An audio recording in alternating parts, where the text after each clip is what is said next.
పుట్టిన ప్రతి మనిషి అతి సామాన్యుడే కాని అతని ప్రయాణం ఆ మనిషిని సామాన్యుడిగానే ఉంచుతుందా లేదా అసాధ్యుని చేస్తుందా అని నిర్ణయిస్తుంది.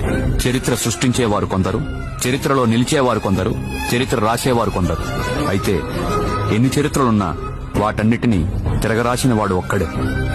తన తండ్రి మరణం తన ప్రయాణం నుంచి పక్కకు లాగింది. ఒంటరైన తాను ఒంటరితనం విడిచి ఆప్తులైన ఎందరికో ఓదార్పు ఇస్తానంటే సాయం చేయాల్సిన చెయ్యి శాపాలు పెట్టింది. ఆనాటి శకుని పాచికలు వేస్తే ఈనాటి శకునులు పత్రికలు వేశారు. ప్రోత్సహించాల్సిన వాళ్లే పరాభవిస్తే రాజరికపు నేతలు రాబందులైతే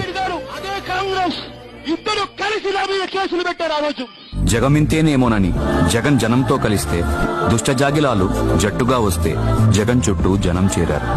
హస్తిన ఇచ్చిన హస్తపు బలంతో పచ్చకామర్ల పసుపు సైన్యం ఉక్కుపాదాలతో పాతాళానికి తొక్కింది. వారి దర్భం ఈ